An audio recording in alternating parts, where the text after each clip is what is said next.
Hey guys what's up, this is C Piyush Goyal. कैसे हैं आप सभी? I hope you all are doing really really fantastic. तो भाई आज है अपन की 60 डेज अकाउंटिंग सीरीज का डे 2 क्लास 2, जहां हम करेंगे अपना chapter 1 continue which is meaning and scope of accounting. तो भाई अगर चैनल पर नए आए हो तो चैनल को सब्सक्राइब कर देना एंड वीडियो को डेफिनेटली थम्स अप कर दो, लाइक कर दो यार। ठीक, देखो 100 लाइक्स का टारगेट रख रहा हूँ यार मैं, 100 लाइक्स। ठीक है, देखो 100 लाइक्स तो यार डिजर्व करता हूँ भाई, ज़्यादा लाइक नहीं बोल रहा तुमको करने के लिए। जल्दी जल्दी लाइक कर देना, जब भी वीडियो पर आए हो जल्दी जल्दी लाइक कर दो सबसे पहले। एंड अगर वीडियो अच्छी लगे, अगर तुम्हें समझ आया हो यार, तो डेफिनेटली कमेंट करके जाना कि यार हाँ हमें कैसा लगा, मज़ा आया नहीं आया, अरे कुछ तो लिखो, कुछ तो लिख कर जाना, पर लिख कर जाना। ठीक है, एंड भाई सभी के साथ शेयर कर दो, अपने उन सभी फ्रेंड्स के साथ शेयर कर दो इस प्लेलिस्ट को जिनका भी अटैम्प्ट आ रहा है सितंबर 25 में, जैन 26 में एंड ऑनवर्ड्स, सो दैट यार वो भी अपनी प्रिपरेशन को और अच्छी तरीके से और इफेक्टिवली कर सकें। सबका साथ सबका विकास। तो ठीक है भाई, करते हैं अपनी क्लास को शुरू। तो देखिए कल की क्लास में मैंने आपको बेसिकली अकाउंटिंग इंट्रोडक्शन दी थी कि यार what do mean by accounting, accounting होती क्या है। देखो हम तुम लोग करते तो 11-12 से आ रहे हो, लास्ट 2 ईयर से तुमने किया क्या भाई, अकाउंट्स किया। ठीक है, बट अकाउंटिंग का मतलब क्या है, वाई अकाउंटिंग। ठीक है, उसको लाइक जस्ट मैं तुम्हारे कॉन्सेप्ट्स को एक बार ब्रशअप करना चाहता था। अगर किसी को नहीं पता तो उसको कल पता लग गया होगा कि भाई अकाउंटिंग का पर्पस क्या है, वाई अकाउंटिंग। हम general ledger, trial balance, P&L accounts बनाते तो 2 साल से आ रहे हैं, बट उनका पर्पस क्या है। आई थिंक काफ़ी बच्चों को कल पता लगा होगा पहली बार कि वाई अकाउंटिंग पर्पस क्या है। कूल। एंड क्लास में मैंने कल अकाउंटिंग की डेफिनेशन भी कवर कर दी थी कि अकाउंटिंग की डेफिनेशन है क्या हमारी। ठीक है, कि रिकॉर्डिंग करेंगे, क्लासीफाई करेंगे, समराइज करेंगे एंड क्या करेंगे, एंड में इंटरप्रेट करेंगे जो भी हमारी फाइनेंशियल इन्फॉर्मेशन होगी उसको।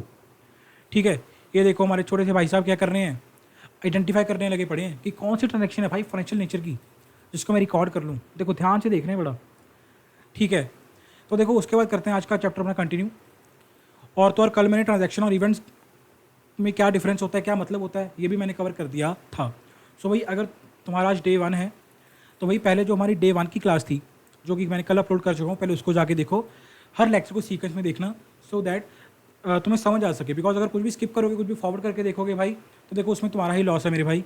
ठीक है, सो मेरी बहन बिल्कुल स्किप मत करना कोई भी पार्ट एंड सीक्वेंस वाइज ही देखना। चलिए चलते हैं आज की क्लास को शुरू करते हैं। तो देखो यार, the process begins by identifying those transactions that have financial nature such as payment, receipt, expenses and recording them in primary books, journal और सब्सिडरी बुक्स। भाई देखो जाहिर सी बात है, कल मैंने तुम्हें पूरा पूरा फ्लो चार्ट समझाया था। सबसे पहले क्या करेंगे अपन, रिकॉर्ड करेंगे। रिकॉर्ड कहाँ करते हैं रे, जनरल और सब्सिडरी बुक्स में। ठीक है ना। और किन ट्रांजैक्शन को रिकॉर्ड करेंगे भाई, जिनको हम मॉनेटरी टर्म्स में, जिनको हम फाइनेंशियल करेक्टर में वैल्यू कर सकते हैं। ठीक है, चाहे वो पेमेंट हो, रिसीट हो, एक्सपेंस हो, कुछ भी हो। अच्छा जी, रिकॉर्ड कर लिया, उसके बाद क्या करेंगे सर, उसके बाद हम क्लासीफाई करते हैं। After initial recording the data is transfer to secondary books, ledger and then trial balance where it is recognised into income, sorry where it is categorised into income, expenses, assets and liabilities. The information is then summarised in financial statements like profit and loss account and balance sheet. बिल्कुल सही। इस 2 paragraph में तुम्हें पूरा पूरा accounting process समझा गया। पहले रिकॉर्ड किया, अच्छा रिकॉर्ड करने के बाद क्या किया, लेजर में जर्नल एंट्री को पोस्ट किया। अच्छा लेजर में पोस्टिंग के बाद क्या किया, ट्रायल बैलेंस बनाया जहाँ कैटेगराइज किया किसको, अच्छा ये इनकम है, ये एक्सपेंस है, ये एसेट है तो ये लायबिलिटी है एंड सो ऑन। उसके बाद क्या किया, ट्रायल बैलेंस से समरी बनाई, समरी माने तो P&L एंड बैलेंस शीट। ठीक है, अच्छा उसके बाद है हमारा ट्रेडिशनल अकाउंटिंग और modern accounting. While traditional accounting focused on recording and interpreting the financial data, ठीक है, modern accounting has evolved to emphasize the communication of financial results driven by factors such as globalization, complex ownership structures, and increased public interest in business performance. भाई 2 तरह के accounting के approach की बात कर रहा है वो, एक है ट्रेडिशनल अकाउंटिंग जो कि पुरातन काल में थी, पुराने ज़माने में थी, और अब है मॉडर्न अकाउंटिंग, आज की डेट में अकाउंटिंग। तो देखो यार, ट्रेडिशनल अकाउंटिंग में सिर्फ कहाँ तक अकाउंटिंग था, इंटरप्रिटेशन तक, सिर्फ इंटरप्रिटेशन तक था कि तुमने फाइनेंशियल स्टेटमेंट्स को ड्राफ्ट कर लिया, उसके बाद उसको एनालाइज करो, इंटरप्रेट कर लो कि अच्छा यार ये ठीक है। बट तुम खुद सोचो, कॉमन सेंस लगा के सोचो, अरे खुद ने एनालाइज करके क्या करेगा रे तू। हम अकाउंटिंग किसके लिए कर रहे हैं, यूजर्स के लिए कर रहे हैं।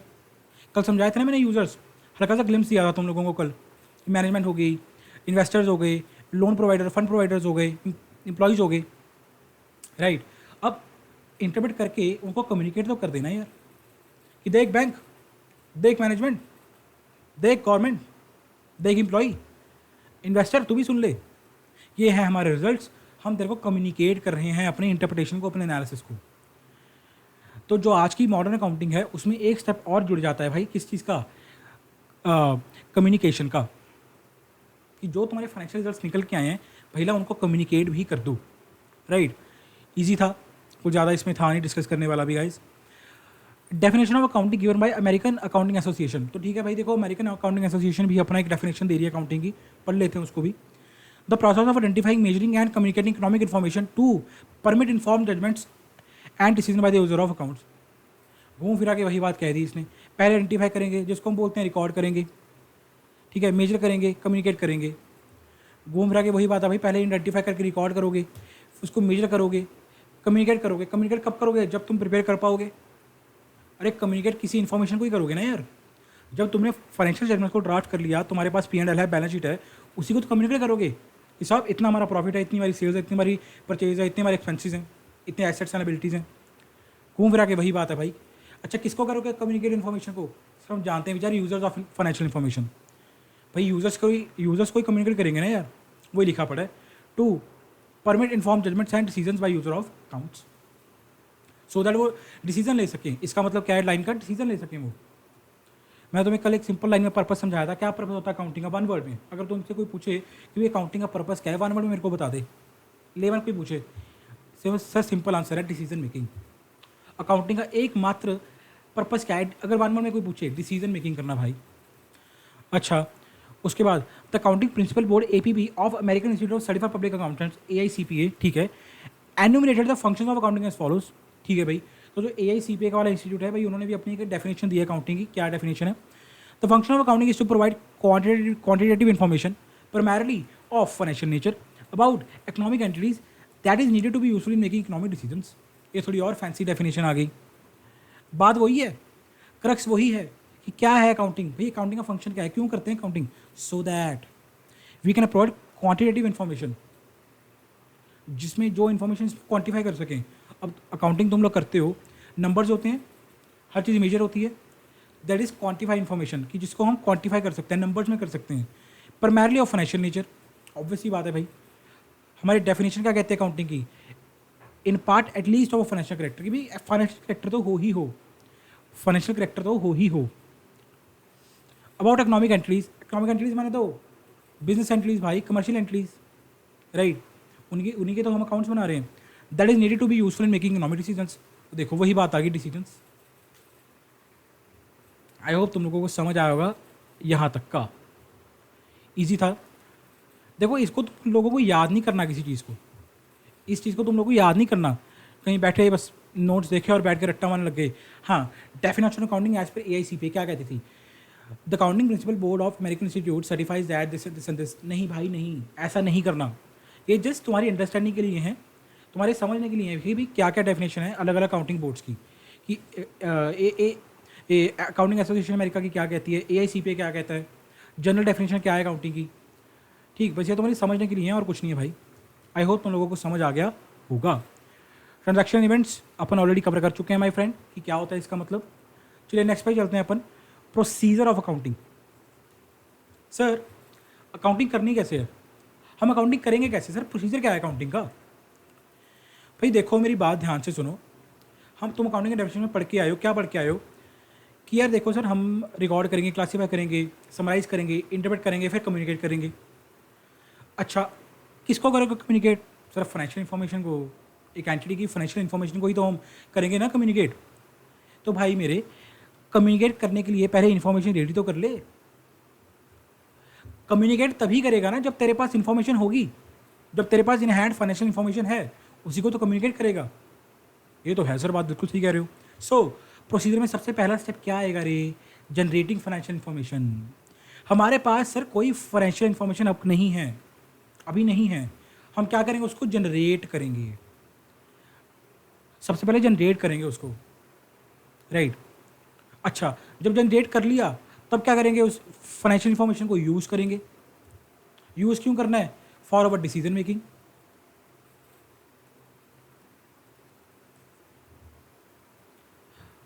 राइट, आई होप तुमको समझ आ गया होगा। तो दो प्रोसेस होते हैं भाई, प्रोसीजर होते हैं। पहले जनरेट करो, क्योंकि डिसीजन मेकिंग करने के लिए तुम्हें कम्युनिकेट करना पड़ेगा, ठीक है ना। तुम जो यूज़र्स हैं फाइनेंशियल इन्फॉर्मेशन के, ठीक है ना, वो हम आज डिस्कस भी करेंगे इनफैक्ट आज थोड़ा उस टॉपिक को डिटेल में। मैंने कल भी तुम्हें ग्लिम्स दिया था, हल्के से हाईलाइट्स दे दिए थे कि कौन कौन यूज़र्स होते हैं, एग्जांपल दी थी। अब उन यूज़र्स को भाई वो यूज़र्स यूज़ कर सकें, ठीक है, उसके लिए तुम क्या करो, कम्युनिकेट करोगे कि देखो जी हमारे ये फाइनेंशियल रिजल्ट्स आए हैं, इतनी हमारी टर्नओवर है, इतनी हमारी सेल्स आई है, इतना हमारा ग्रॉस प्रॉफिट रहा है इस साल का, इतनी हमारी ईयर ऑन ईयर ग्रोथ रही है, मंथ ऑन मंथ इतनी हमारी रेवेन्यू ग्रोथ रही है, एंड सो ऑन। अब जब तुम्हारे पास इन्फॉर्मेशन होगी नहीं तो घंटा कम्युनिकेट करेगा रे तू। तो भाई सबसे पहले क्या करो, जनरेट करो उस इन्फॉर्मेशन को, यूज़ तो बाद में करोगे उस इन्फॉर्मेशन को कम्युनिकेट करने के लिए, राइट।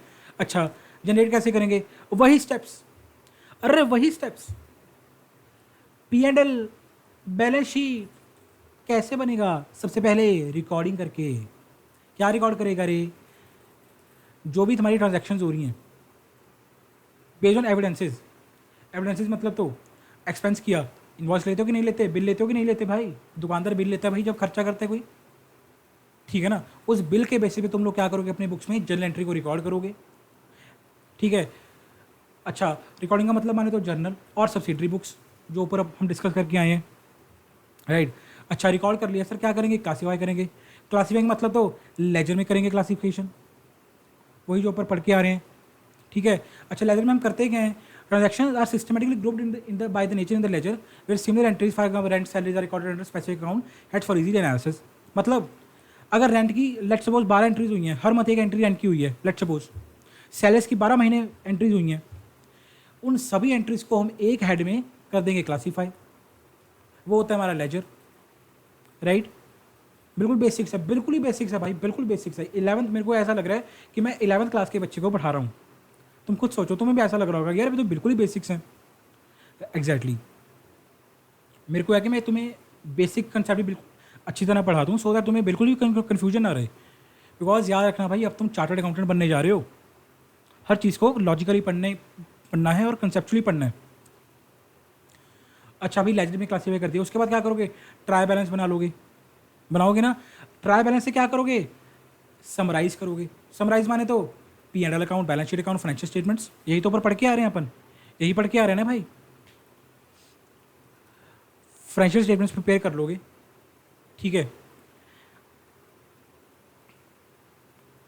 अच्छा, उसके बाद क्या करेगा रे तू, एनालाइज करेगा।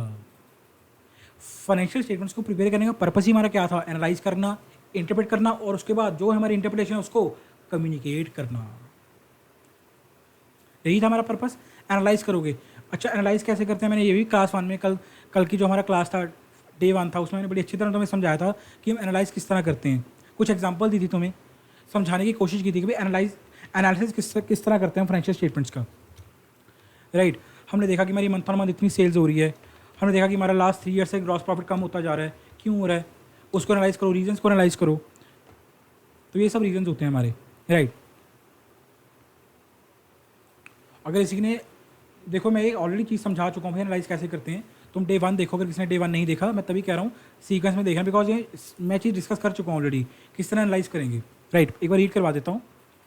This function break down financial data methodically to identify relationship between items in the profit and loss account and balance sheet, laying the groundwork for interpretation. Obviously बात है भाई, जो P&L की आइटम्स है और जो balance sheet में items आ रही हैं उनको हम क्या करते हैं, लिंकेज करते हैं, लिंक बिठाते हैं हम उनका, राइट। हम यही कुछ तो करते हैं भाई। इंटरप्रिटेशन, एनालाइज करना स्टार्ट किया, क्या एनालाइज किया तुम लोगों ने, तुमने देखा कि यार मेरे पास ग्रॉस प्रॉफिट जो है वो 3 साल से कम होता जा रहा है, डिक्रीजिंग ऑर्डर में है लास्ट 3 ईयर से। तो क्यों डिक्रीज हो रहा है, उसको इंटरप्रेट करो, तुम इससे क्या इंटरप्रेट कर पा रहे हो। तो मैंने एनालाइज किया कि भाई मेरा ग्रॉस प्रॉफिट मेरे बिजनेस का डिक्रीज हो रहा है पिछले 3 साल से, इससे तुम क्या इंटरप्रेट कर पा रहे हो, क्या तुम कंक्लूजन ड्रॉ कर पा रहे हो। एक्चुअल में तुम बेसिकली ये देख पा रहे हो कि भाई मेरा बिजनेस अच्छा नहीं चल रहा, मेरा प्रॉफिट नीचे जा रहा है, डाउन हो रहा है, क्यों हो रहा है। फर्दर उस रीजन्स को तुम लोग इंटरप्रेट करना स्टार्ट करोगे कि अच्छा यार मैंने देखा कि मार्केट में नई कॉम्पिटिटर्स आ गए, पहले 2 दुकानें थी, अब दुकानें आ गई 5, कंपटीशन बढ़ गया, ये एक रीजन हो गया। तुम इंटरप्रेट कर रहे हो, एनालाइज किया कि प्रॉफिट कम हो रहे हैं, इंटरप्रेट क्या कर पा रहे हो कि भाई हमारा बिजनेस नीचे जा रहा है, डाउन स्केल हो रही है बिजनेस की, क्यों हो रही है? कॉम्पिटिटर्स आ गए, उनको अंडरस्टैंड करोगे रीजंस को, राइट? अच्छा, इकॉनमी वाइड रिसेशन चल रहा है, इन्फ्लेशन बढ़ गई, लोगों के पास परचेजिंग पावर नहीं है जिसकी वजह से लोग स्पेंडिंग नहीं कर रहे ज़्यादा, एंड सो ऑन। तुम बेसिकली एनालाइज करना स्टार्ट करोगे, इंटरप्रेट करना स्टार्ट करोगे। The analyse data is explain to help users understand the financial health and performance of the business. बिल्कुल सही, वही परफॉर्मेंस की बात आ गई कि सर हमारा बिजनेस कैसे चल रहा है, नीचे जा रहा है, ऊपर जा रहा है, स्टेबल रह रहा है, कैसे है, including past events, their causes and future implication. Causes देखो वही समझा रहा था तुम लोगों को, कॉजेज रीजंस कि क्यों, right? And in the end भाई क्या करोगे, जो तुम्हारी इंटरप्रिटेशन है उसको अपने पास नहीं रखना, क्या करना, उसको कम्युनिकेट करना है। ये देखो, ये बैठे हैं चार, ये क्या कर रहे हैं आपस में, पहले डिस्कस कर रहे हैं, कम्युनिकेशन कर रहे हैं आपस में, कम्युनिकेट करोगे। The final step involves sharing the interpreted and summarised financial information through accounting reports, for example balance sheet, ratios, graphs to support decision making by stakeholders. बिल्कुल सही, बिल्कुल सही। जो हमारे फाइनेंशियल स्टेटमेंट्स हैं हमने एनालाइज किया, इंटरप्रिटेशन निकाली कि ये हमारे हिसाब से इंटरप्रिटेशन है सर, ये हमारे बिजनेस की कंक्लूजन निकल के आ रही है हमारे हिसाब से, उसको क्या करोगे, कम्युनिकेट कर दोगे तुम जो यूजर्स हैं हमारे फाइनेंशियल इन्फॉर्मेशन के, सो दैट वो अपनी decision making, support decision making, so that वो अपनी डिसीजन मेकिंग क्या कर सकें, अच्छी तरह डिसीजन ले सकें। देखो तुम कोई डिसीजन कब कब लोगे, हम कब कहेंगे कि यार डिसीजन बंदे ने सही डिसीजन लिया, अच्छा डिसीजन लिया बंदे ने यार जो लिया है, कब कहेंगे? जब उस बंदे को उस चीज़ की नॉलेज हो, पता हो कि यार हाँ ठीक है। जब उस बंदे को उस चीज़ की नॉलेज ही नहीं है तो काहे का डिसीजन हम कह देंगे कि यार डिसीजन अच्छा डिसीजन था, गलत डिसीजन था, बुरा डिसीजन था। सो दैट उनको कम्युनिकेट करो अच्छी तरह से। उसके बाद हमारा नेक्स्ट स्टेप क्या है, यूजिंग द फाइनेंशियल इन्फॉर्मेशन। अब यूज कौन करेगा, यूजर्स ऑफ अकाउंटिंग इन्फॉर्मेशन। भाई फाइनेंशियल इन्फॉर्मेशन जो तुमने प्रोड्यूस कर दी उनको यूज कौन करेगा रे, जो यूजर्स हैं अकाउंटिंग इन्फॉर्मेशन के। आज मैं डिस्कस करूंगा वन बाय वन, कल भी मैंने कुछ यूजर डिस्कस किए थे आपको समझाने के लिए, आज फिर से डिस्कस करते हैं, right? Accounting addressing the needs of wide range of internal external users such as investors, employees, lender, suppliers, customer, government bodies and the general public. अब देखो दो तरह के यूजर्स होते हैं, दो तरह के सर यूजर्स होते हैं। कौन कौन से यूजर्स होते हैं, इंटरनल एंड एक्सटर्नल। पहला इंटरनल यूजर्स क्या हो गए, जो हमारे ऑर्गेनाइजेशन के, हमारी कंपनी के इंटरनल बंदे हैं, लाइक हमारी मैनेजमेंट हो गई, कंपनी के जो बोर्ड ऑफ डायरेक्टर्स हैं, जो टॉप मैनेजमेंट है, जो ओनर्स हैं कंपनी के, वो क्या हो गए, इंटरनल यूजर्स हो गए। भाई उनको तो भी देखना है ना कि हमारा बिजनेस कैसे परफॉर्म कर रहा है, एक्चुअली में बिजनेस वो चला रहे हैं भाई, उनको तो भी देखना ना भाई कि बिजनेस कैसे जा रहा है हमारा, अच्छा परफॉर्म कर रहा है, बुरा परफॉर्म कर रहा है, कैसे कर रहा है।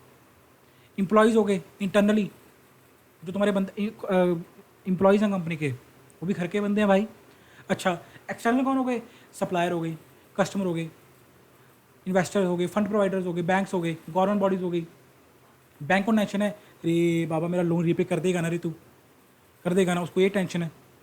सप्लायर को टेंशन है, भाई इतना माल दिया हुआ है तेरे को क्रेडिट पे, इतना उधार दिया हुआ है तेरे को, पहले माल चुका, पहले उधार चुका, जो पहले बचा है उसको, उसकी टेंशन है। इन्वेस्टर को क्या टेंशन है, कंपनी का प्रॉफिट नीचे जा रहा है, कहीं मेरा इन्वेस्ट किया वो पैसा डूब ना जाए। अच्छा, गवर्नमेंट को किस चीज़ की टेंशन है, टैक्स कलेक्शन कितना होगा, अगर कंपनी अच्छा परफॉर्म करेगी तभी तो टैक्स मिलेगा, उसको उसकी टेंशन है, एंड सो ऑन भाई, ठीक है। A business have grown more complex. These stakeholders rely on accounting to understand a company's financial health and make informed decisions. Accounting provides the art of presenting information systematically to user of accounts. बिल्कुल सही, क्या line लिख दी, ये last line बहुत सही line लिखी है। Accounting provides the art of presenting information systematically to user of accounts. इस लाइन को फील करके पढ़ो यार, समझाता हूँ क्या कह रही है ये लाइन, फील करो इस लाइन को, यहाँ से लेके यहाँ तक। अब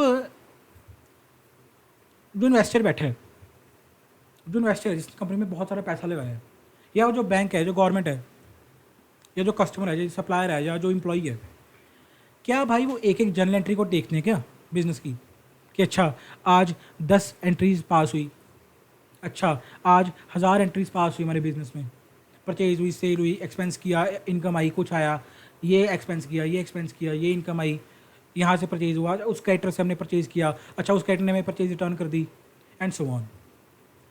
क्या वो एक एक एंट्री को देखते हैं क्या बैठकर, प्रैक्टिकली सोचो, क्या वो एक एक एंट्री को देखेंगे क्या, आंसर इज नो। सर किसी के पास इतना टाइम नहीं है कि वो एक एक एंट्री को जज करें। Imagine a business, imagine a multi business company, जिसको हम कॉन्ग्लोमरेट बोलते हैं, अगर किसी को पता हो, जो मल्टीपल बिजनेस मल्टीपल इंडस्ट्रीज में कंपनी ऑपरेट करती है, लाइक जैसे रिलायंस हो गई, इट इज़ अ कॉन्ग्लोमरेट जिसके मल्टीपल बिजनेसेस हैं, जो मल्टीपल इंडस्ट्रीज़ में हैं। एफएमसीजी में भी है, मीडिया एंटरटेनमेंट इंडस्ट्री में भी है, जो जियो अपना जियो सिनेमा होता है, ठीक है ना, एफएमसीजी में भी है। अच्छा, पेट्रोलियम में भी तो है ही है, रिफाइनरी में है, एंड सो ऑन। तो तुम देखो रिलायंस की एक दिन में कितनी ही ट्रांजेक्शन होती होंगी भाई, रिलायंस इंडस्ट्रीज की, ठीक है, मुकेश अंबानी जी के जो बिजनेस है रिलायंस, उसकी उसमें एक दिन में कितनी ही लाखों ट्रांजेक्शन होती होंगी भाई, एक दिन में। तुम सोच के देखो भाई, कितना बड़ा बिजनेस है रिलायंस का। रिलायंस नहीं, अडानी ले लो, गौतम अडानी साहब, महिंद्रा ले लो, आदित्य बिरला ग्रुप ले लो, ये कितने बड़े बड़े जाइंट्स हैं भाई, इनकी कितनी लाखों ट्रांजेक्शन होती होंगी एक दिन में।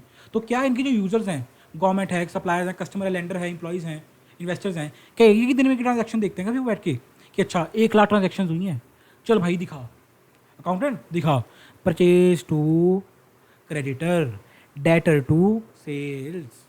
नो, उनको बेसिकली हम क्या करते हैं, अकाउंटिंग क्या करता है, उनको सिस्टमेटिकली इंफॉर्मेशन प्रेजेंट करता है, किसकी फॉर्म में, P&L और बैलेंस शीट की फॉर्म में। और उसके बाद भी अकाउंटेंट्स क्या कर रहे हैं, इंटरप्रेट कर रहे हैं कि अच्छा जी P&L बैलेंस शीट भी है, उसके बाद हमने ये कंक्लूजन निकाला, इसके बेसिस पे आप डिसीजन ले सकते हो। तुम देखो कितना आसान कर दिया अकाउंटिंग ने उनका काम, कहाँ वो एक एक एंट्री देखनी पड़ती है उनको, अदरवाइज P&L बैलेंस शीट देखते हैं वो लोग, और उसमें भी नीचे कंक्लूजन दे देते हैं हम अकाउंटेंट्स कि यार देखो सर ये एनालाइज किया हमने, ये इंटरप्रिटेशन निकल के आ रही है कि ऐसा बिजनेस परफॉर्म कर रहा है। तो अकाउंटिंग ने कितना काम आसान कर दिया यूजर्स का। वही लिखा रहा है कि भाई अकाउंटिंग जो है वो सिस्टमेटिक इन्फॉर्मेशन को प्रेजेंट करती है, किसको, यूजर्स को, सिस्टमेटिक वे में प्रेजेंट करते हैं इन्फॉर्मेशन। फिर वही बात है, सिस्टमेटिक प्रेजेंट करती है। To be useful the information must be reliable, unbiased and comparable, helping user evaluate both current performance and future prospects. बिल्कुल सही भाई, जाहिर सी बात है, जो इन्फॉर्मेशन, जो जर्नल एंट्री, जो लेजर, ट्रायल बैलेंस तुम लोग रिकॉर्ड कर रहे हो, बना रहे हो, ड्राफ्ट कर रहे हो, काउंटिंग कर रहे हो, इन शॉर्ट अगर मैं कहूँ जो काउंटिंग कर रहे हो तुम लोग, ठीक है भाई, वो रिलायबल हो, ट्रस्टवर्दी हो, अनबाइस्ड वे में हो, बायसनेस मत रखो, बायस अनबाइस्ड का मतलब जेन्युइन हो, इंडिपेंडेंस हो, मतलब किसी का तुम्हारे ऊपर दबाव ना हो कि भाई ऐसी एंट्री डाल दे तो प्रॉफिट ज़्यादा दिखा दे तो कम दिखा दे, किसी का दबाव ना हो, अनबायस तरीके से तुम एंट्री करो, मतलब जैसा होना चाहिए तुम वैसा कर रहे हो, तभी एक्चुअल में भाई यूजर्स को भी मज़ा आएगा इवेल्यूएट करने में करंट परफॉर्मेंस और फ्यूचर प्रोस्पेक्ट्स को। अब यूजर्स क्या हैं सर हमारे अकाउंटिंग इन्फॉर्मेशन के, बहुत बार डिस्कस कर चुका हूँ, आज फिर अब डिस्कस करते हैं हमारे चैप्टर का ये टॉपिक, इन्वेस्टर्स। मैं बहुत अच्छी तरह समझा चुका हूँ भाई इन्वेस्टर्स का क्या काम होता है, आई होप तुमको समझ आ गया होगा। अब तो देखो आज भी डिस्कस किया, कल भी डिस्कस किया भाई मैंने, उनको मतलब होता है भाई बाय करके रखें, होल्ड करें, सेल करें अपने इन्वेस्टमेंट को, क्या प्रॉफिटेबिलिटी है बिजनेस की, हमारा पैसा डूब तो नहीं जाएगा, ये कंसर्न्स होते हैं इन्वेस्टर्स को। एम्प्लॉयज़, सबसे बड़ी टेंशन जॉब सिक्योरिटी, हमारा कंपनी डूब रही है साहब, डूब रही है हमारी कंपनी, अभी तो प्रॉफिट, अभी तो लॉस में है, क्या पता कल को कह दें कंपनी को ताले लग जाए, शट डाउन हो जाए कंपनी, मैंने कल भी समझाया था ये पॉइंट, उनकी जॉब चली जाएगी, जॉब सिक्योरिटी की टेंशन होती है। अच्छा कंपनी कितना प्रॉफिट कमा रही है, सर एम्प्लॉयज़ को क्या लेना प्रॉफिट से, अरे भूल गया ना, तो कल बताया था मैंने, बोनस, बेनिफिट्स माने तो बोनस कितना मिलेगा।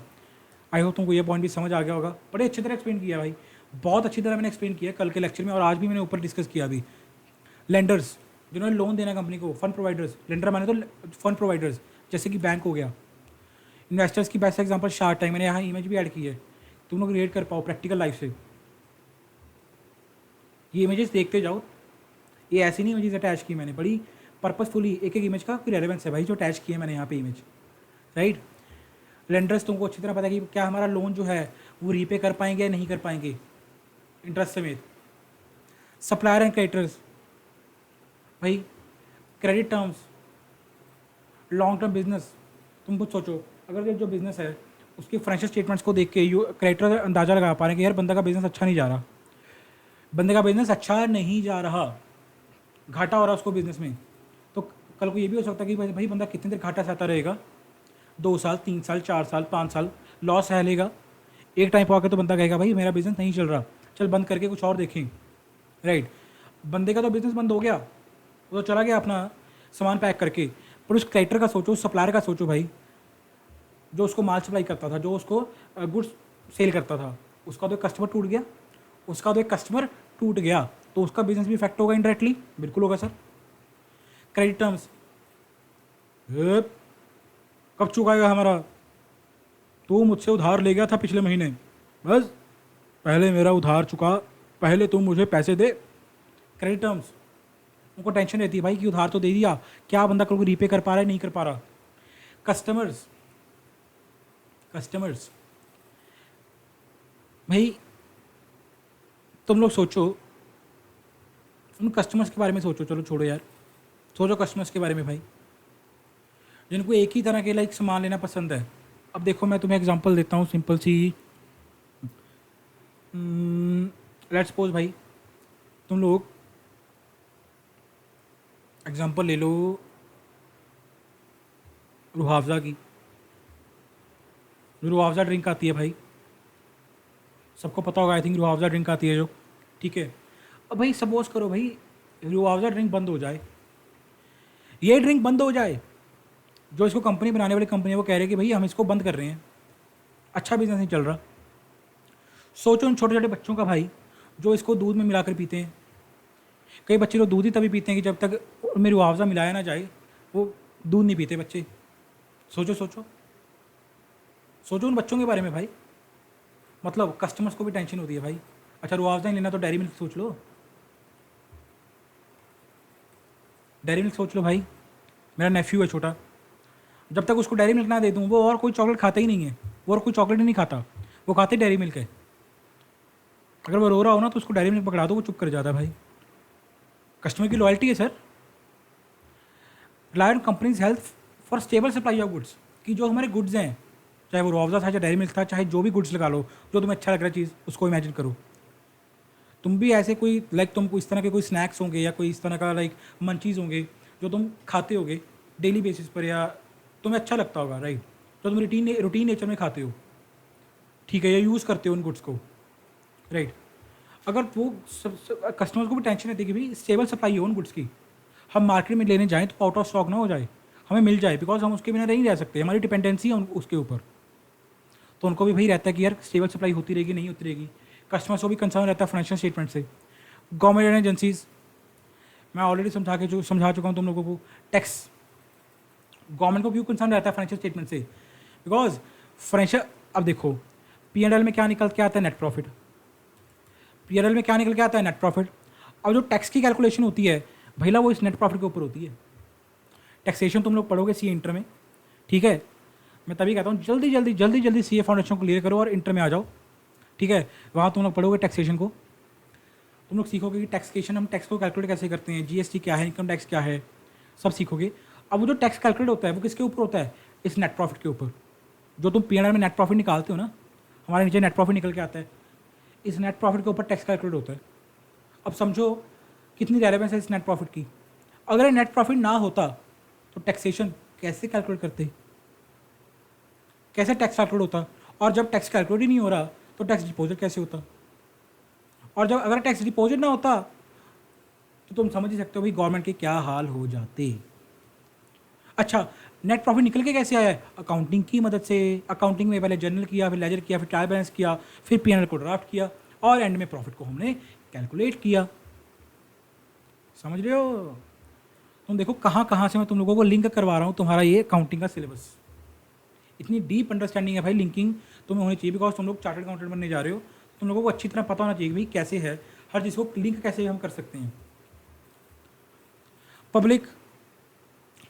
पब्लिक में सब कुछ ही आ गया, मोर और लेस कस्टमर जैसा सेम पॉइंट है, एक बार रीड कर लो ना। मैनेजमेंट तो भाई मैं तुमको ऊपर समझा के आ ही चुका हूँ भाई। जो तुम्हारे बोर्ड ऑफ डायरेक्टर हैं कंपनी के, मैनेजमेंट हैं, जो इंटरनल बंदे हैं कंपनी के, उनको सबसे ज़्यादा कंसर्न रहता है। क्यों?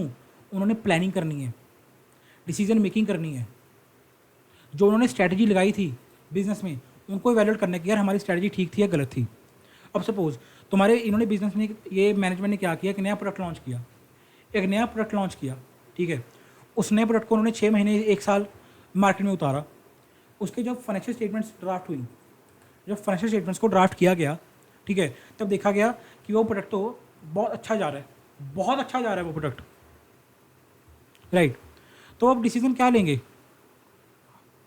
तो उनको पता लग गया बेसिकली कि जो हमारी बिजनेस स्ट्रैटेजी थी, कि यार हम इस प्रोडक्ट को लॉन्च करेंगे इस स्पेसिफिक एरिया में, वो बिल्कुल अच्छी चल रही है, बढ़िया बढ़िया चल रही है भाई। वो और फर्दर डिसीजन लेंगे इसके बेसिस पे कि अच्छा यार हम इस हमारे इस लाइक पर्टिकुलर शहर में तो इस सिटी में तो हमारा प्रोडक्ट बहुत अच्छा जा रहा है, बहुत अच्छा ग्रो कर रहा है। हम इस प्रोडक्ट को यानी कि हमें दूसरे शहरों में जो बाकी की सिटीज़ हैं इंडिया के उनमें इनमें भी इस प्रोडक्ट को लॉन्च करना चाहिए। ठीक है, अब जेप्टो है भाई। ठीक है, Zepto Bangalore Mumbai initially in area से स्टार्ट हुई थी, बैंगलोर मुंबई पुणे से स्टार्ट हुई थी जेप्टो। अब जब जेप्टो ने देखा कि यार हमारी जो कस्टमर बेस है, मार्केट बेस है, वो इंक्रीज़ होता जा रहा है। बैंगलोर में भी लोग लाइक कर रहे हैं, मुंबई में भी लोग लाइक कर रहे हैं, पुणे में भी लोग लाइक कर रहे हैं, हैदराबाद में भी लोग लाइक कर रहे हैं। तो जेप्टो ने क्या किया, अपने मार्केट को एक्सपैंड करना स्टार्ट कर दिया। धीरे धीरे जेप्टो गुड़गांव में भी आ गई, दिल्ली एनसीआर में आ गई। अच्छा, अब रिसेंटली जेप्टो चंडीगढ़ में भी आ चुकी है, 1 साल हो गया जेप्टो चंडीगढ़ में भी आ गई। तो मतलब लाइक जो तुम्हारे अब देखो हमने किस किस सिटी में एक्सपैंड करना है या अपने बिजनेस को बंद करना है, ये कैसे पता लगेगा? कौन बताता है उनको? अकाउंटिंग ही तो बताती है। जब P&L बैलेंस शीट को उन्होंने एनालाइज किया, देखा जो उनकी फाइनेंशियल इन्फॉर्मेशन है, तभी तो उन्हें पता लगा कि अच्छा हम अच्छा परफॉर्म कर रहे हैं, ग्रो कर रहे हैं, या हम डाउन स्केल कर रहे हैं, राइट? तो ये थे तुम्हारे users of accounting information. I hope तुम लोगों को समझ आया होगा, राइट? अब चलते हैं मेरे भाई लिमिटेशंस के ऊपर। कुछ लिमिटेशंस है अकाउंटिंग की, सच में सर, और नहीं तो क्या यार, कुछ लिमिटेशंस भी हैं अकाउंटिंग की। सर लिमिटेशंस क्या है अकाउंटिंग की? आइए वो पढ़ते हैं। Non monetary factor excluded. Accounting की डेफिनेशन हम पढ़ के आ रहे हैं, क्या क्या पढ़ के आ रहे हैं? रिकॉर्ड करेंगे, क्लासीफाई करेंगे, समराइज करेंगे, किसको? फाइनेंशियल इंफॉर्मेशन को। किसको? कौन सी फाइनेंशियल इंफॉर्मेशन? एटलीस्ट विच चीज़ ऑफ अ फाइनेंशियल करेक्टर, यही पढ़ के आए हैं। भरोसा नहीं मेरे पे? भूल गए इतनी जल्दी? ये क्या लिखा है, ये क्या लिखा है, क्या लिखा है ये? फाइनेंशियल करेक्टर लिखा है कि नहीं लिखा? लिखा ना लिखा? रिकॉर्ड, क्लासीफाई, समराइज, किसको? ट्रांजैक्शन इवेंट्स को जो कि फाइनेंशियल करेक्टर के हों, मतलब जो कि मॉनेटरी टर्म में मेजर हो सकें। अकाउंटिंग सिर्फ उनको ही अकाउंट फॉर करता है। बट जो नॉन मॉनेटरी फैक्टर्स हैं, अब तुम्हारे लेट्स सपोज तुम किसी बिजनेस, तुम एक एंटरप्रेन्योर हो, तुम एक बिजनेसमैन हो। बिजनेसमैन है, हम शान से रहेंगे, शान से जिएंगे। ये तुम्हारी टीम है, लेट्स सपोज ये तुम्हारी टीम है। अच्छा ये चलो ये ले लो, ये जो दाढ़ी वाले अंकल है ना, ये जो बियर्ड वाले अंकल हैं, ये तुम हो, ये तुम हो। और ये जो साथ में 2 बंदे इधर खड़े हैं और इधर खड़े हैं, ये चारों कौन है? तुम्हारे टीममेट्स हैं, तुम्हारे बेसिकली इंप्लॉयज़ हैं, लेट्स सपोज। ठीक है, तुम्हारे इंप्लॉय दिन रात मेहनत कर रहे हैं, तुम्हारे इंप्लॉय दिन रात मेहनत करने लगे पड़े हैं। शाम के 8 बज गए, तुम अपने इंप्लॉय के पास गए, तुमने देखा तुम्हारा इंप्लॉय लगा पड़ा है, या प्लीज प्लीज जल्दी भिजवा दीजिए सामान, या श्योर।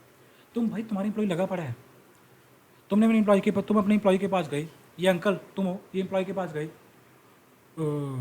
ऋत्विक, ये सर, ऋत्विक बहुत देर हो चुकी है, प्लीज़ अब तुम घर जाओ। कितना काम करोगे तुम? बर्नआउट हो जाओगे इतना काम कर करके। आज अगर कल छुट्टी ले तुम। अरे नहीं सर, नहीं सर, बिल्कुल नहीं सर, ऐसी कोई बात नहीं है सर। सर देखिए लाइक नहीं सर, बस मेरे को काम करना है, मेरे को काम करना है सर, सॉरी सर। बताइए ना सर, आप बैठिए ना सर, इनफैक्ट आप घर चले जाइए सर।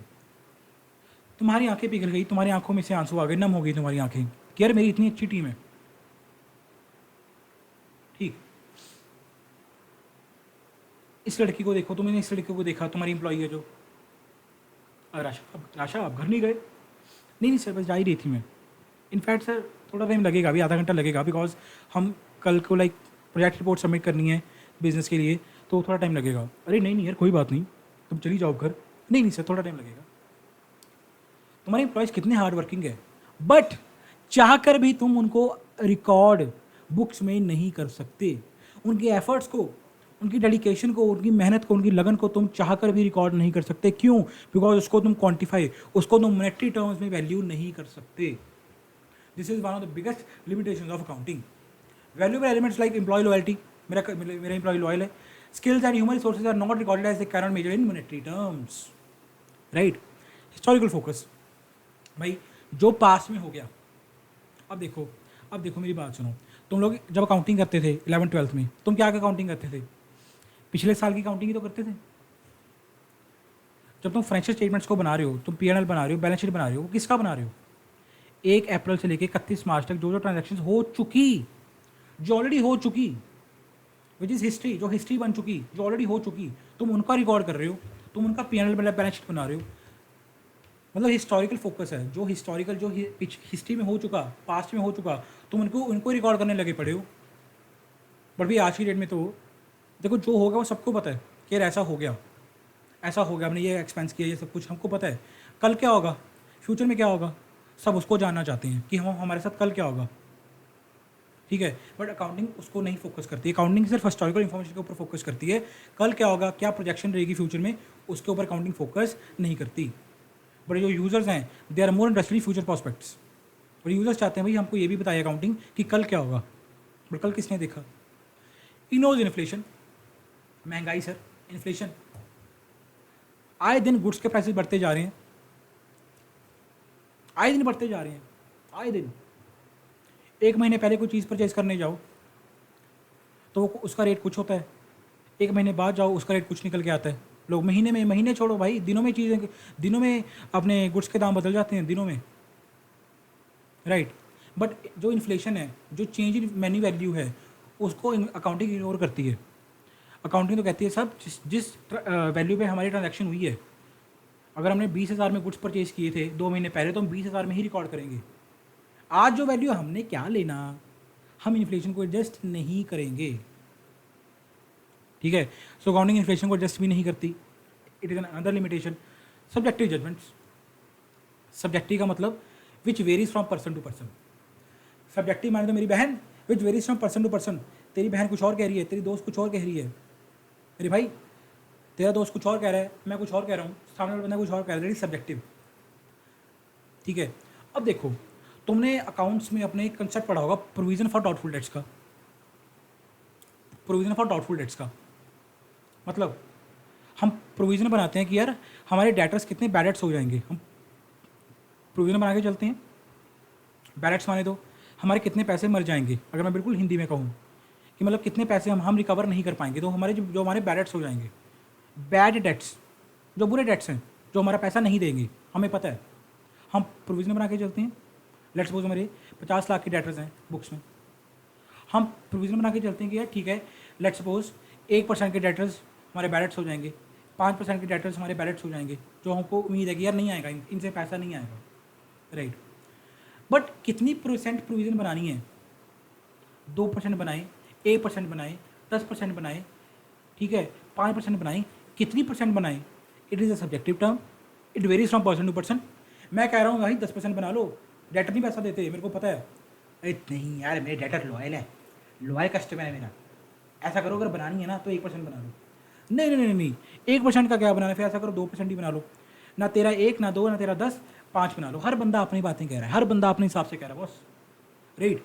सो ये अकाउंटिंग की लिमिटेशन है कि एक फिक्स चीज़ नहीं है, हर बंदे के हिसाब से चेंज होती है, वेरी वेरी करती है।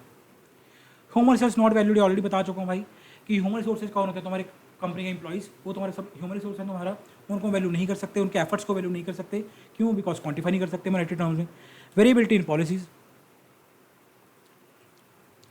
डेप्रिसिएशन एसएलएम से लगाऊं जो स्टेटमेंट मेथड होता है, डब्ल्यूडीबी से लगाऊं, ठीक है। आई डोंट नो तुम लोगों ने पढ़ा है अब तक या नहीं पढ़ा, बट सीए फाउंडेशन में तुम लोग पढ़ोगे डेप्रिसिएशन के और मेथड्स भी होते हैं अपने, like unit of production method होता है एक, इनके अलावा और मेथड्स भी होते हैं। तो कौन से मेथड से लगाऊं? अच्छा, स्टॉक, क्लोजिंग स्टॉक को कैसे वैल्यू करूं? फीफो लगाऊं, first in first out, LIFO लगाऊं, लास्ट इन फर्स्ट आउट, या वेटेड एवरेज लगाऊं, या स्पेसिफिक आइडेंटिफिकेशन मेथड लगाऊं? कौन सा मेथड लगाऊं? सब्जेक्टिविटी है, वेरिएबिलिटी है पॉलिसीज़ में, वेरिएबिलिटी है, चेंज होते रहते हैं पॉलिसीज़। समझ पा रही हो इस चीज़ को? तो these are the limitations of accounting. I hope तुम लोगों को समझ आया होगा। ईजी, देखो कुछ इसमें खास नहीं था, ईजी था यार। अच्छा, उसके बाद आता है भाई ऑब्जेक्टिव्स ऑफ अकाउंटिंग। क्या ऑब्जेक्टिव्स हैं अकाउंटिंग के? क्या ऑब्जेक्टिव्स हैं अकाउंटिंग के भाई? Systematic recording of transactions. Objective माने तो पर्पस, कि क्या पर्पस है अकाउंटिंग का। हमको एक पर्पस पता है साहब, क्या? डिसीजन मेकिंग करना। एक पर्पस पता है भाई हमको, सर हमको एक पर्पस पता है, डिसीजन मेकिंग। अच्छा, और डिसीजन मेकिंग करने के लिए सबसे पहले तुम इंश्योर करो कि जो तुम्हारी ट्रांजैक्शन रिकॉर्ड हो रही हैं वो सिस्टमैटिक रिकॉर्डिंग हो रही हो। डिसीजन मेकिंग को इंश्योर करने के लिए सबसे पहले तुम क्या इंश्योर करोगे? सिस्टमैटिक रिकॉर्डिंग हो हमारे ट्रांजैक्शंस की। Accounting ensure organise recording of all financial transactions, all, सब जितनी भी तुमने ट्रांजैक्शन की हैं बिजनेस में, सब रिकॉर्ड कर लो forming the basis later classification summarisation and analysis. Obviously बात है भाई, अगर तुम्हारी ट्रांजैक्शन सही रिकॉर्डेड हुई होंगी, अगर तुम्हारी ट्रांजैक्शन सही रिकॉर्ड हुई होंगी, तभी तो तुम्हारे नेक्स्ट स्टेप्स हैं क्लासीफाई करना, लेजर बनाना, समराइज करना, इंटरप्रेट करना, एनालिसिस करना, तभी तो ठीक होगा। सपोज अगर तुमने ट्रांजैक्शन गलत रिकॉर्ड कर ली, अगर तुम्हारा जर्नल ही गलत है, तुमको जर्नल एंट्री ही तुमने गलत रिकॉर्ड कर ली, तो अगर तुम्हारा फर्स्ट स्टेप ही गलत हो गया तो आगे का स्टेप तो ऑब्वियसली गलत हो गई ना यार। गलत एंट्री का मतलब गलत लेजर पोस्टिंग, गलत लेजर पोस्टिंग का मतलब गलत ट्रायल बैलेंस, गलत ट्रायल बैलेंस का मतलब गलत फाइनेंशियल स्टेटमेंट्स, गलत फाइनेंशियल स्टेटमेंट्स का मतलब गलत इंटरप्रिटेशन, गलत इंटरप्रिटेशन का मतलब गलत कम्युनिकेशन एंड एनालिसिस। सब कुछ ही गलत हो जाएगा, वही बता रहा है वो। डिटर्मिनिंग बिजनेस रिजल्ट्स, वही बात है भाई, decision making. The profit and loss account shows whether the business made a profit or incurred a loss over a period, helping management and stakeholders evaluate performance and take corrective actions if needed. Already discuss कर चुका हूँ ऊपर में users वाले point में कि हमें financial statements क्या बताती हैं कि भाई तूने लॉस इनकर किया या प्रॉफिट कमाया।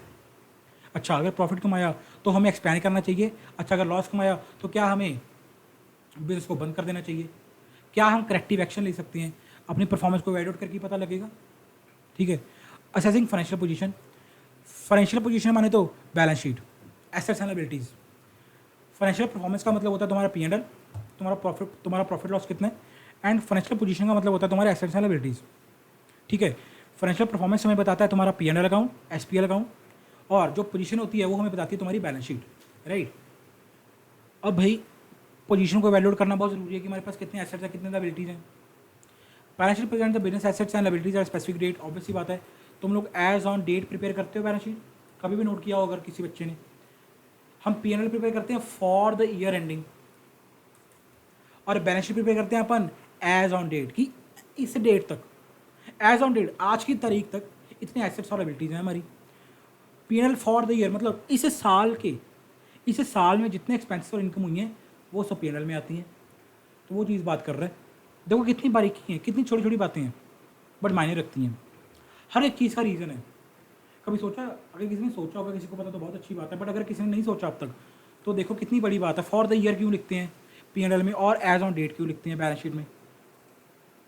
हर एक चीज़ का रीज़न और लॉजिक है भाई, क्यों लिखते हैं हम ऐसा। अच्छा, what we owes and what we ons.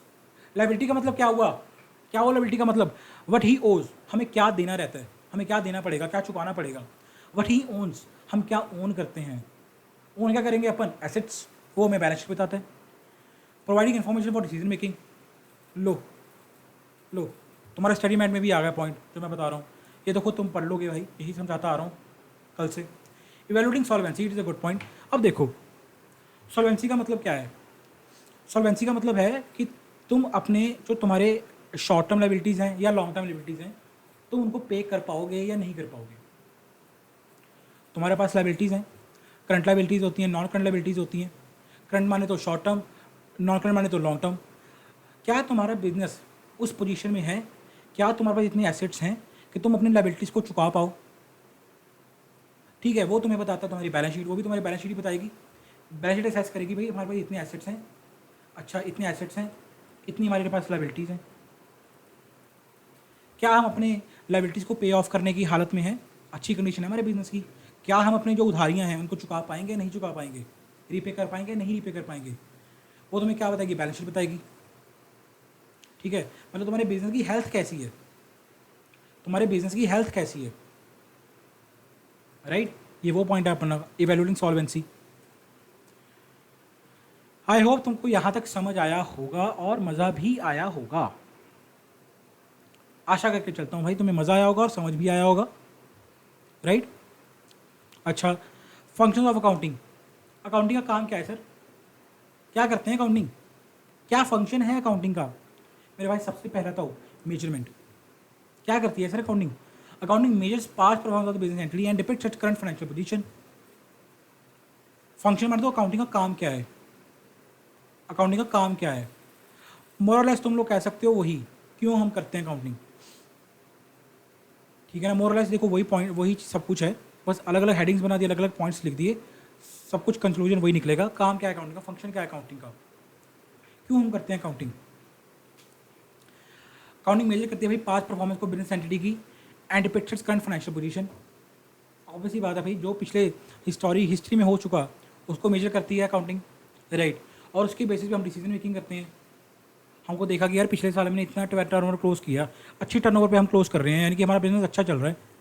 हम फ्यूचर तभी प्रोडिक्ट कर पाते हैं ना, पिछला हिस्ट्री को देखकर प्रोडिक्ट करते हैं कि नहीं करते। No doubt future is uncertain. कल क्या हो किसने जाना, किसने भी नहीं जाना, राइट। बट स्टिल एक हम अपने प्लानिंग करते हैं, अपने ऑब्जेक्टिव्स को एक ड्रीम रखते हैं कि भाई हम ऐसा करेंगे अपने पिछले ट्रैक रिकॉर्ड के बेसिस पर, राइट। फोरकास्टिंग, वही बात कर रहा हूँ भाई, पास इन्फॉर्मेशन को देखकर हम फोरकास्ट करते हैं कि अच्छा यार लास्ट 3 साल से देखो, फर्स्ट सेकंड थर्ड, पहले साल टर्नओवर थी 10 करोड़, दूसरे साल थी टर्नओवर 15 करोड़, तीसरे साल हो गई टर्नओवर 25 करोड़, मतलब हमारी टर्नओवर बढ़ती जा रही है, अच्छा जा रहा है बिजनेस। हम नेक्स्ट अपकमिंग ईयर के लिए फोर्थ ईयर के लिए हम आज ही सोच के चल रहे हैं, हम एक प्रेडिक्शन कर रहे हैं, एक फोरकास्ट कर रहे हैं, एक्सपेक्टेशन रख रहे हैं कि हम 40 करोड़ पे क्लोज करेंगे नेक्स्ट ईयर। प्रेडिक्शन है जी, फोरकास्ट कर रहे हैं, उसमें अकाउंटिंग की तो हमारी हेल्प करती है। सोचो अगर अकाउंटिंग ना होती तो कहाँ तुम्हें पता लगता 3 साल का प्रॉफिट, अगर 3 साल का प्रॉफिट ना पता लगता तो क्या तुम आगे का फोरकास्ट करते। डिसीजन मेकिंग, वही सेम पॉइंट आ गया। Comparison and evaluation, accounting assess performance achieved in relation to targets and disclose information regarding accounting policies and controllabilities which play an important role in predicting, comparing and evaluating the financial results। भाई compare कर सकते हो तुम लोग अपने खुद को के साथ कि लास्ट ईयर मेरा इतना था परफॉर्मेंस थी, इस साल मेरी इतनी परफॉर्मेंस है। या अपने को कंपेयर कर सकते हो किसी अपने कंपेटिटर के साथ कि यार देख वो भी यही बिजनेस कर रहा है, मैं भी यही बिजनेस कर रहा हूँ, वो भी स्मार्ट वॉचेस बना रहा है, मैं भी स्मार्ट वॉचेस बना रहा हूँ, ठीक है। बट उसकी जो टर्नओवर है वो है 200 करोड़ की, जो मेरी टर्नओवर है वो है 100 करोड़ की। ऐसा क्या कर रहा है वो जो उसकी टर्नओवर मुझसे डबल है, 2x है। कंपेयर कर सकते हो तुम लोग, और कंपेरेबिलिटी के बेसिस पे तुम लोग डिसीजन मेकिंग कर सकते हो, राइट। कि अच्छा यार वो डिस्काउंट्स ऑफर करता है, तुमने कंपेयर किया वो डिस्काउंट्स भी ऑफर कर रहा है, उसने मार्केट ज़्यादा कैप्चर की हुई है, वो पोस्ट सेल सर्विस भी देता है, लाइक अगर स्मार्ट वॉच ख़राब हो जाए तो उसके बाद वो आगे उसको रिपेयर करके भी देता है एंड सो ऑन, दैट्स उसकी सेल ज़्यादा। तुम लोग कंपेयर करके बेसिकली डिसीजन ले सकते हो कि यार हम भी ये सर्विस प्रोवाइड करना स्टार्ट करें सो दैट हमारी टर्नओवर इंक्रीज कर जाए। Control, accounting also identifies weakness of operation system, provides feedback regarding effectiveness of measure adopted to check weakness. अब देखो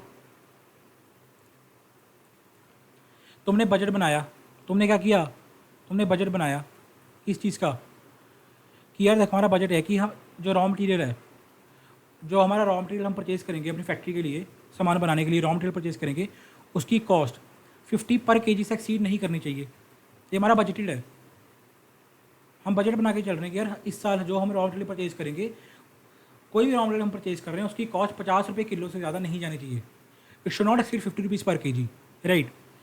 बट अब एक्चुअल में अकाउंटिंग हुई, P&L बना, तुमने क्या ऑब्जर्व किया, जो रॉ मटेरियल की कॉस्ट है वो 70 पर केजी के हिसाब से बुक की गई है। सोचा था 50, हो के कितना गया 70। क्यों हुआ तुम इसके ऊपर फर्दर एनालिसिस करोगे, डीप डाइव करोगे कि यार क्यों हुआ भाई, बात 50 की हुई थी तो 70 में क्यों चला गया, काहे, मतलब कंट्रोल रख पा रहे हो तुम लोग अपने खुद के ऊपर कि यार हमने सोचा क्या था, मतलब हमने क्या प्रेडिक्ट किया था, बजट था हमारा और क्या हो गया, कंट्रोल रख पा रहे हो। गवर्नमेंट रेगुलेशन एंड टैक्सेशन, इसको मैं अच्छी तरह समझा चुका हूँ तुम्हें ऊपर भी, जब गवर्नमेंट का पॉइंट डिस्कस किया था, सेम पॉइंट है वही वाला, एक बार पढ़ के देख लेना समझ आ जाएगा, सेम डिट्टो पॉइंट है भाई, सेम डिट्टो पॉइंट है। अगर कुछ नहीं होता तो मैं डेफिनेटली कवर करवा देता। आई होप तुमको यहाँ तक समझ आया होगा my friend. Cool, yes sir, great,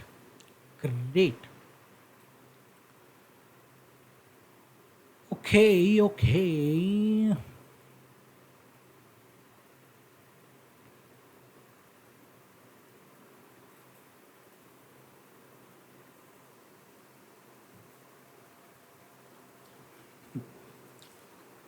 ठीक है भाई, मैं इस चैप्टर को यहीं पे पॉज करता हूँ बिकॉज ऑलरेडी 50 मिनट्स का लेक्चर हो चुका है, 1 आवर के अराउंड पहुँच चुका है, 1 घंटे का लेक्चर होने वाला है। एंड अगर मैं शुरू करता हूँ ये बुक कीपिंग का टॉपिक और उसके बाद ऑब्जेक्टिव्स ऑफ बुक कीपिंग भी है और डिफरेंस है अकाउंटिंग में बुक कीपिंग में, फिर अकाउंटेंसी क्या है उसको समझाना है, तो थोड़ा टाइम लग जाएगा, राइट। ज़्यादा ही चैप्टर नहीं बचा अपन का। देखो सब फील्ड है, उसके बाद अकाउंटिंग और अदर डिसिप्लिन के रिलेशन है, उसके बाद रोल ऑफ चार्टर्ड अकाउंटेंट्स का in society, industry, public sector and so on.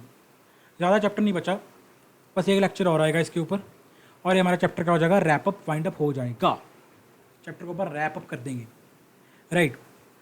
ठीक है भाई लोग, बहन लोग, यहाँ तक तुम लोग पढ़ो, खुशी से पढ़ो। नेक्स्ट लेक्चर में अपलोड करना हूँ, डेली बेसिस पर क्लासेस को लगाओ। फिलहाल के मैं यही पॉज कर रहा हूँ। अगर सब्सक्राइब नहीं किया तो कब करोगे? कब करोगे? जब रिजल्ट आएगा तब करोगे? नहीं नहीं नहीं, जब एग्जाम हो जाएगा अकाउंट्स का तब करोगे? नहीं नहीं नहीं नहीं नहीं नहीं, तब भी नहीं करेंगे, हम करेंगे ही नहीं। क्यों? सब्सक्राइब कर दो यार, कर दो यार सब्सक्राइब, अपने भाई के लिए सब्सक्राइब कर दो यार। अगर अच्छा लगे वीडियो तो लाइक कर देना, थम्स अप लाइक कर दो। अगर समझ आया तो कमेंट करके जाना कैसा लगा, मज़ा आया नहीं आया, अरे कुछ तो लिखो भाई, कुछ तो लिखो भाई, राइट। एंड सबके साथ शेयर कर देना जिनके भी तुम्हारे फ्रेंड्स का अटेम्प्ट आ रहा है सितंबर में, जैन में onwards, so that the students can also utilise these lectures for better preparation. Cool cool cool cool. ठीक है भाई, मिलते हैं अपन। बस बिल्कुल टेंशन मत लो अकाउंट्स की गाइज। 60 डेज बस मेरे को दो, बिकॉज ये जो अपनी सीरीज है ना 60 डेज़ की, अकाउंटिंग इन 60 डेज़, राइट। बस तुम्हारा 60 डेज़ के अंदर तुम्हारा जो अकाउंट्स का पूरा इंटायर सिलेबस है उसको अपन कर देंगे कवर, ख़त्म, A to Z ख़त्म। CA फाउंडेशन वालों बिल्कुल टेंशन मत लो अकाउंट्स की। Definitely guys you are going to score well, बहुत अच्छा तुम स्कोर करने जा रहे हो इस बार अकाउंट्स के पेपर में। डेफिनेटली मैं तुम्हें आज ही बता पा रहा हूँ तुम लोगों को, राइट। बस तुम्हारा काम क्या है, क्लासेस लगाओ डेली बेसिस पर, राइट। जैसे भी है 60 डेज में तुम्हारा मैं पूरा सिलेबस क्या करवा दूंगा, कंप्लीट करवा दूंगा। कूल। डेली बेसिस पर मैं 2 लेक्चर्स अपलोड करूँगा, राइट। एक सुबह एक शाम, इस तरह मैं 2 लेक्चर अपलोड करूँगा। 2 आवर्स के अराउंड का देख कंटेंट रहेगा डेली बेसिस पर, और 60 डेज में अपन कर देंगे अपना अकाउंट्स का सिलेबस रैप अप। ठीक है भाई लोग, मिलते हैं अपन नेक्स्ट वीडियो में। तब तक के लिए बने रहिएगा, हंसते रहिए, मुस्कुराते रहिए, देखते रहिए अकाउंट्स की lectures. #Learn with CA Piyush, #study with logic. Bye bye.